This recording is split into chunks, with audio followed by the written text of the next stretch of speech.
Imagine that one day someone disappears. I mean, in today's society, it's pretty easy to keep in touch, and not hearing from someone for weeks is worrying. Thing is, do you care enough? Alright, let's suppose you do. Let's suppose you have to, like it's family or a partner or something. You go to their place and the door's unlocked. Odd. You go inside and look around. Food is past its use-by date in the fridge, bread is stale and going bad. It's like they just walked out. You head to their room and there's no one there. No different from how it looks every day. You've seen it or it's been shown to you on Skype.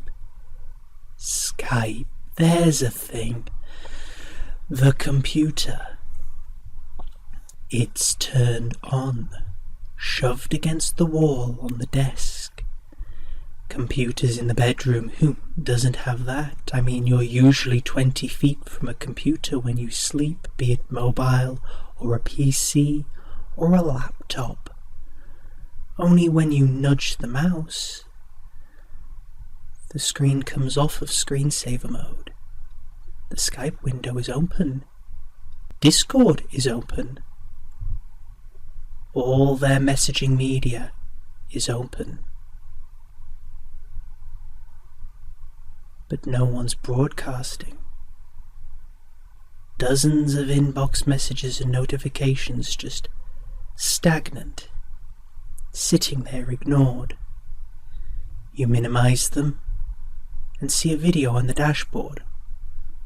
Okay, this looks like a Skype recording. Time to play detective and see what's up. You open the video. You see your missing person sat on the computer, Skyping with someone, but the call disconnects from the other end. As they stare at the screen waiting for the call to reconnect, something is behind them.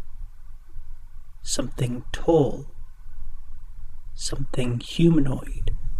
Something with fingers far too long and jaw hanging far too low down. They don't see it. They don't see it till it grabs them. The screen blazes with dark static. They kick and scream. The screen returns to normal. The thing looks at the screen, looks right at you, shuffles towards the computer, lowers its face to the camera. You run. Forget whatever that was. You run out of the house and you don't stop till you get home. You try to calm down. You sit on your bed with your heart racing until you notice your PC is turned on, and a video call is active from your missing friend's contact name. Look behind you.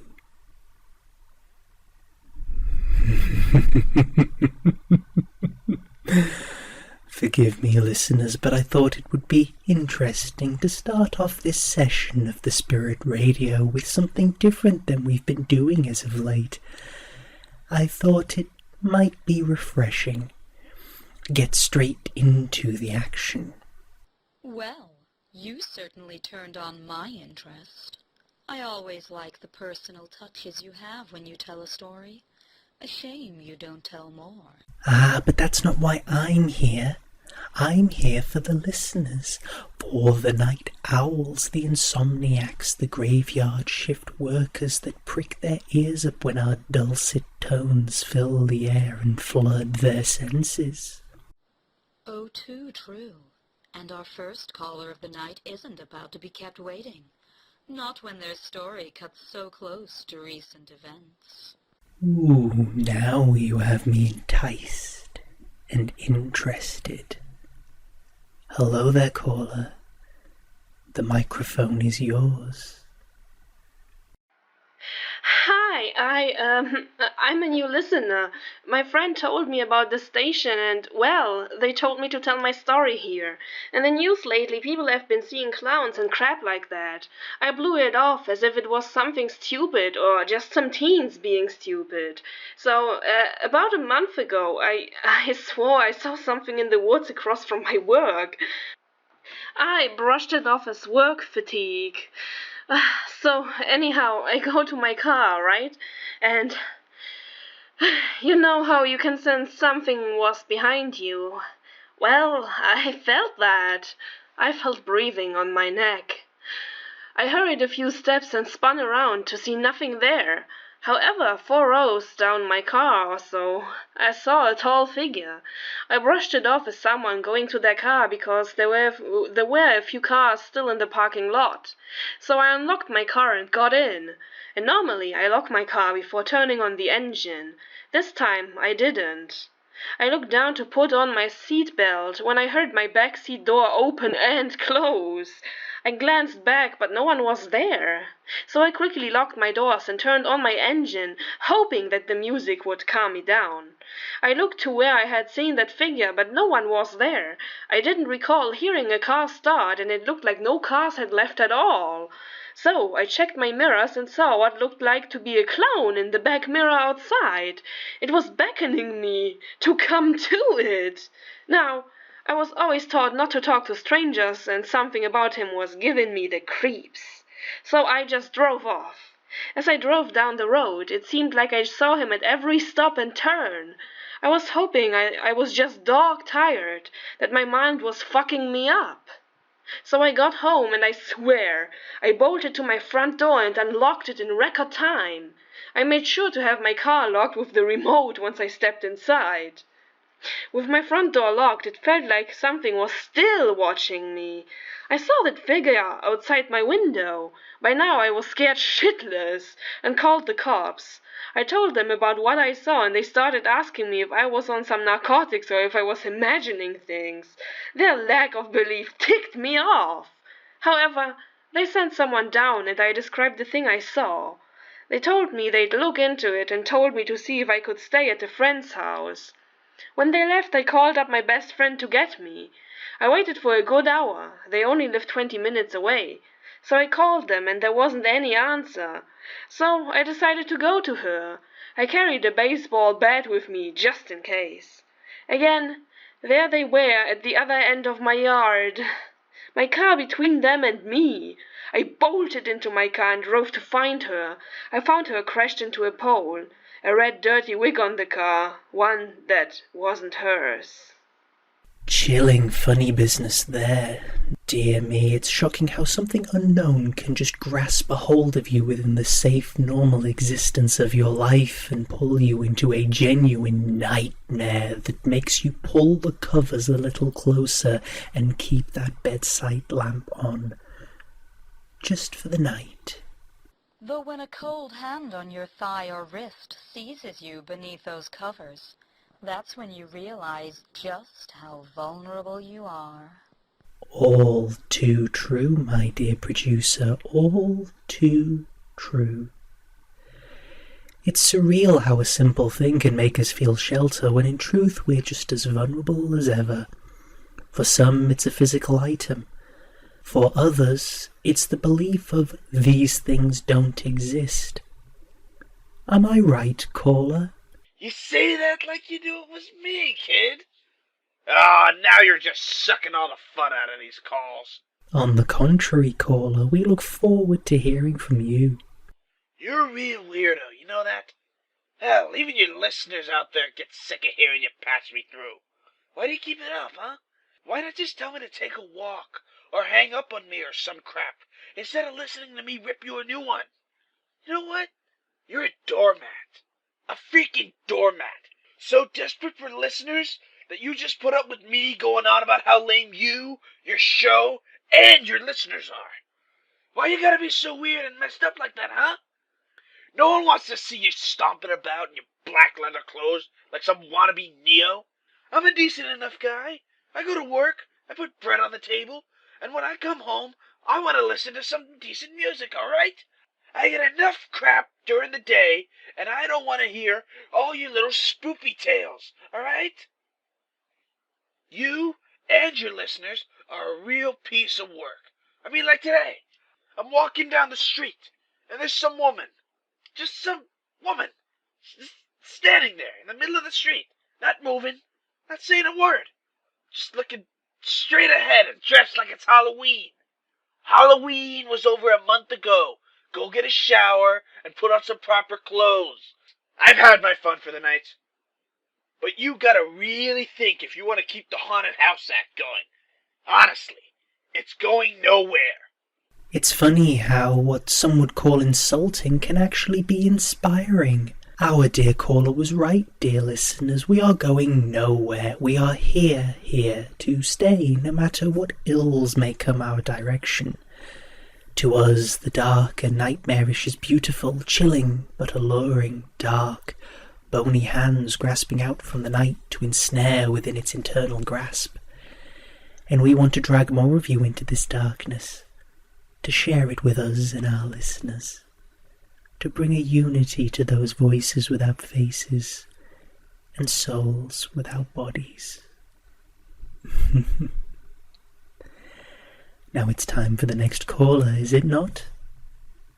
A willing participant ready to step into the center of our stage and let their voice be heard is but a phone line away, my gallant host, ready and waiting for you.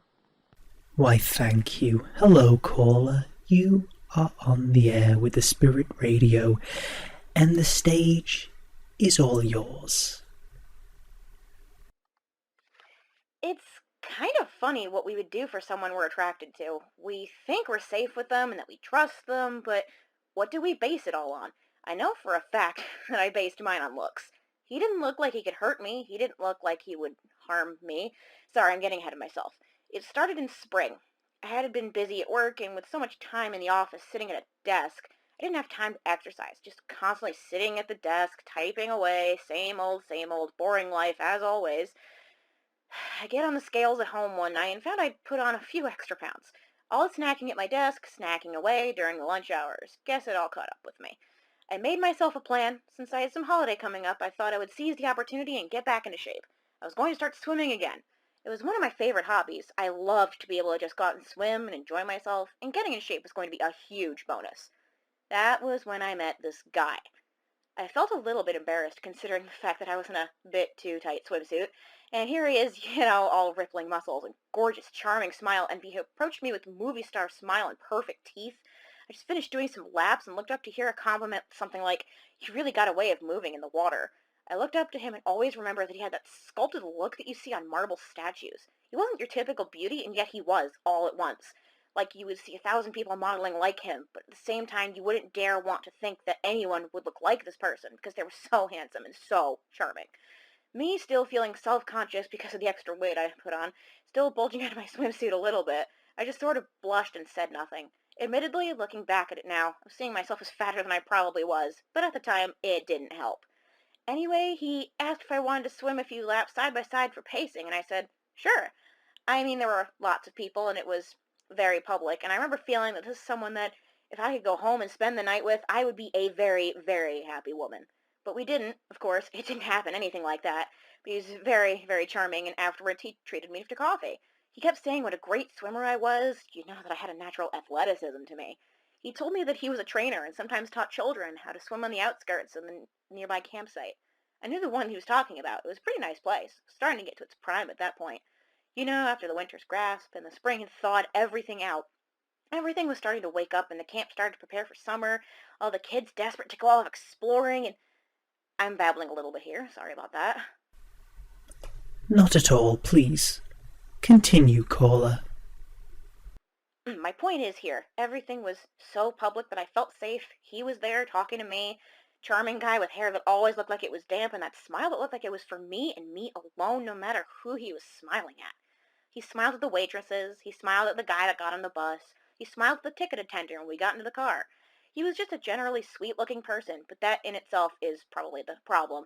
Yes, I was so drawn in by his looks, I didn't seem to think what kind of guy he was underneath. We met up a few more times, and eventually he suggested if I really wanted to do some swimming, why don't I come down to the camp, join him? He'd be the one in charge at that point. I agreed, but obviously he told me that I wouldn't be able to stay at the camp and I wouldn't be able to be around when the kids were there, so if we wanted to get swimming, we could maybe do that in the afternoon or even in the night. That kind of thrilled me a little bit. I always wanted to be swimming out underneath the cool water in the middle of a lake. I rented a hotel in a nearby town, and sure enough, when it came to nighttime, I drove out. He was waiting there for me near the sign that led to the camp, but he kept hushing me, pressing his finger to his lips. Don't disturb the kids. They're all asleep at the moment. I nodded softly and got out of the car. He was surprised to see that I was already wearing my swimsuit under my clothes, then he laughed. Come on, let's go. He reached out and took my hand. I followed him for a while and enjoyed the touch of his hand wrapped around my own, but then things started to get off. It was only then that I got the chance to sort of sit and pay attention to him. The closer we got to the water, the wider his eyes seemed to be. I took my hand away and he let it go with a frown. When we got to the water, though, that was when things got really uncomfortable. He took off and he ran down the jetty and dived into the water with no problems whatsoever. Just a soft splash as he disappeared beneath the surface. I didn't feel so bold. I needed to know how cold it was because I didn't want to risk cramping up, and I still needed to warm up. I sat on the edge and I watched as he swam around gently. Then he turned and looked at me. Come on in. It's a little bit cold, but you'll be fine. Then everything seemed to dawn on me like I'd woken from the spell that he'd weaved over me. I was in the middle of a lake. I'd been so hushed and so quiet that I didn't let anyone know where I was. He was the only one here, and I had thought because we were at a camp surrounded by kids, children, that we would be safe. After all, if I made any noise, the kids would wake up. At the same time, I was sitting there thinking, what if there were no kids? I only got his word that there were kids even there. What if he had actually lied about the whole thing? There were no kids, no children, no nothing. Just me and him at this lake in the middle of nowhere, in the dark, with no one who knew where I was. I started to feel a little nervous, and I guess he could see that. He started swimming a little closer, slowly, quietly telling me over and over, come on, just get into the water, you'll be fine, you're okay, you don't have to be scared of me. And I wanted to, and very nearly did just decide to hell with it, and dip into the water, but it was only when I looked that I noticed his eyes. His smile was a little too wide, and his eyes, I could swear they were glowing in the darkness, shimmering little pools, just gazing back at me. For a second I thought that maybe it was a trick of the light, but when I saw the reflection of the water at his chest, I could see that the eyes of his reflection were glowing too. I got up, and as soon as I got up, I heard a yell, but it wasn't a normal human yell. It was like a strange mix of something that sounded like an animal braying and a human being who was screaming with no language skills whatsoever, just making the loudest noise as possible that they could do. I ran. I ran as quickly as I could, my bare feet cut to ribbons by stones as I was tearing my way up the path towards my car. I yanked open the car door, glad that I'd forgotten to lock it, and paused briefly for a second and glanced to my left. Here he is, charging straight ahead, no less than 30 feet away from me. His skin looked horrible. It looked as if it was slipping off of him, dripping, not just wet, but oozing, though he was covered in mucus. I jumped into my car as quickly as possible, and he's still screaming that freaky scream of his.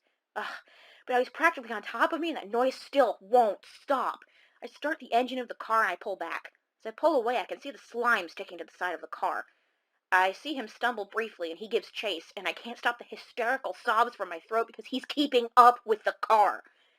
Even as I got my foot to the floor and was reversing backwards the driveway and kicking up dust, he's practically galloping after me. When I got out to the main road, I spun the car around and very nearly he grabbed me. I felt his fingertips grabbing at the door and he yanked it open so fiercely I thought he'd torn it clean off. As the door swung open, I screamed. He made one more lunging grasp, trying to grab a hold of me. I was able to get the car into gear and I pulled off as his fingertips nearly touched the tip of my hair. He screamed again. That horrific scream one more long time, and this time he didn't just scream briefly, he held it. I've tried holding my breath for as long as he screamed, I tried yelling for as long as he did, and I've always stopped halfway through. It was like the scream would never end as I drove quickly back to safety. A few days later, I was able to get confirmation that sure, he was someone that worked at the camp, but he moved on since then. I didn't want to stay by myself, so I went and visited my parents and told them exactly what had happened. They were startled, and they told me to contact the police, which I did. What got me was that, although there was someone that was a camp director that matched the description I had given them, he hadn't been there for the past few days. There were kids at that camp, as he had said, but none of them had heard any sounds that night, and I don't know what it was or what it wanted, because it sure as hell wasn't a man. It looked like a man, but it wasn't. I'm still haunted by the fact that what if he decides, instead of hunting me down, he changes his attention to someone else? that by escaping I've damned some other poor victim to the same fate that I was going to meet that night in the darkness. I tried looking up handsome men, monsters, lakes, to see if there was anything I could find. Kelpies? Some come sort of close, I guess, but I don't know.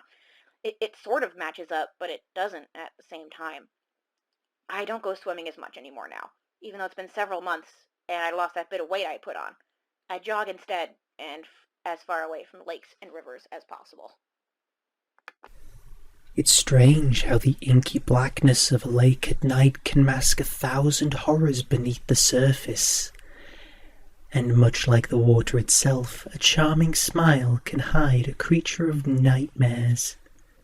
Thank goodness you were able to escape whatever it was, dear caller, so you can share the tale with us tonight. Let us not lose momentum. Let's continue to stay trapped in the torrent of terror once more to hear another tale from our voices trying to be heard. This one seems to be a mood switch, my dear gracious host. From the dark of the woodland and water, to a place where even bright lights won't hide the darkness of the unknown. Absolutely wonderful. Caller, welcome. Thank you for waiting. Please tell us your tale of terror. When I was about 15 years old, just before Christmas, there was a bad winter. Everyone in my family took ill, the usual coughs and sneezes. But when everyone else started to get better, I didn't. So my mama took me to the doctor. Within a few hours, I'd been whisked from a simple doctor's office to the hospital. Turns out there was a swelling in my heart caused by a virus. The doctors recognized my symptoms, and to my dismay and the shock of my family, I would have to stay in for observations over the next few days. It's easing off, they said, but we need you on strict bed rest to make sure you don't overexert yourself and to keep you in for observations. They wired me up to a mobile heart monitor, which I had to keep with me at all times so they could check up on me. I even joked to try to take the light of the situation, that if I disconnected it, I had to get the nurse's attention fast if I needed them. But the truth was, I was scared. I was in the cardiology ward, of course, but everyone around me was so much older. Wires, cables, tubes. I'd expected to be put in a ward with people closer to my age, or heck, even the children's ward, but all the grim reality of age and death was right there. I was the youngest person on that entire floor. I wasn't even allowed to bathe or shower by myself for fear of overexertion. I understood my health was serious, but I suddenly felt as frail and weak as everyone in the beds around me. Thankfully, I was on no medications, just plenty of bed rest and food and drink as normal, with a note for basic painkillers if needed. Thankfully, I didn't need them. After the first 2 days, they said I could walk to the bathroom back by myself. Wasn't far, but it felt a great relief to gain back a bit of independency. That evening, it was about 9 or so, I went to the bathroom and had a little look around. Nurses' stations was a little way away, and the hall was brightly lit. It was mostly quiet, everyone asleep, a few side wards still lit and awake. I was about to head back to my own ward when something tugged on my sleeve. I turned, and there was a small girl in pink pajamas looking up at me. She had a small bob haircut and looked slightly Asian in features. The pink of her top had faded from being washed so many times, so I couldn't make out what was on the front of 'em. As soon as she had tugged on my sleeve, she looked a little concerned, as though she regretted asking for help. So I put on my warmest smile and crouched down. "Hey there," I said cheerfully. I cringed instantly inside as I reminded myself of Danny Tanner from Full House. But the little girl smiled and bowed her head a little to me, so I continued. "What's wrong? Isn't it a bit late for you to be up and about?" The little girl looked back down the corridor. Now, I should explain here. There were two very long corridors in an L shape. The nurse's station was on the corner. I had wandered from my room a couple of times around the nurse's station to the other bathroom there, just to stretch my legs, pretend that the other toilet was occupied. And now I was away from my ward. She had looked back even further away down the corridor that held all the single private rooms, so I naturally assumed she was just another patient. After all, if I was here, another kid or two must be. And if I was scared, she probably felt terrified. In a very quiet voice, void of accent, she had whispered, "There's a strange man in my room." I frowned a little. Maybe one of the other patients had wandered into her room by mistake. It was possible. In a calm voice, I nodded and took her hand. She only used her thumb and the ends of her tiny fingers to hold my hand, her other hand raising up to her lips as she looked up at me. "Well, I'll go have a talk with him," I nodded playfully. "Let's go. Can you show me your room?" She smiled and took the lead, leaning forward and practically pulling me along. When we got to the room, second to the last room on the corridor, she pointed, and I gently opened the door. Upon the bed in the room, with the lights still on, nice and bright, was a man, crouched over, wheezing softly, slightly rocking on the bed. I gently led the little girl in before me. Now, this part's important. The little girl went in first, and moved towards the wall next to the door. So, had the door opened, she'd have been behind it. I stepped in after her and closed the door behind me, taking a step closer to her side. Now, the way we stood, though unintentional, no one could leave that room without passing me, and no one could come in without bumping into me. As I now stood behind the closed door, "Sir?" I asked a little firmly. He looked up, wheezed softly, turning to face me. His teeth were missing, his skin yellowed and weathered like it was leather upon his features instead. He was skinny, with a prominent chin, and graying hair on the back of his head. The rest of his head was bald. A dirty brown dressing gown was wrapped around him, and when he saw me, he stopped wheezing, and his mouth clamped tight together, like he suddenly decided he wanted to look more important. He looked like a living parody of Mr. Burns. "You're in the wrong room," I said sternly. This brought the old man into a fit of rage. I had no idea how old he was, 80 or so, but he looked older, yet the way he shouted and raged was as fiery as if he was 40 years younger. He snatched up the nurse call button and pressed it over and over, yelling, "This is my room," over and over in a shrieking pitch of rage. The door opened, one of the nurses walked in, knocking into me, and jumped in shock at the sight of me. "What are you doing here?" she asked, more in surprise than anger, and still stood in the doorway as the old man yelled and screamed and raged at me. "This man's in the wrong room," I told her. She blinked in surprise. "What are you talking about, child?" I looked at her. "I said he's coming to this room and taking this little girl—" I turned in mid-sentence to gesture to the child, only she wasn't there. It was just me and the nurse. We stood in front of the doorway. Ivan suddenly dropped to the floor and peered under the raging man's bed to see if his shouting had scared her, but there was no little girl to be seen. She'd completely vanished into thin air. After the old man was settled and I was sent back to my ward, I couldn't understand it. I drifted into an uncomfortable sleep. The next morning I asked my doctor, "I'm sorry to ask, but am I the youngest patient on these wards?" "I believe I told you that when you arrived," he replied calmly. He then nodded to one of the nurses that I could be discharged later that day. As he left, I looked at the nurse and said, "But what about the little girl? I wanted to make sure she was okay. I saw a little girl last night and she was scared. I wanted to make sure she was okay. The nurse blinked and looked at me quietly.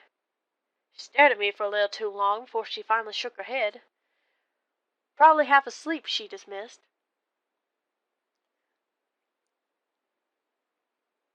But I know what I saw. As crazy as it was, I realized what I saw. I've thought it over 1,000,000 times, and it's the only explanation for how she had left that room and was seen by no one but me. I had walked and talked and held hands with a little girl who wasn't amongst the living anymore.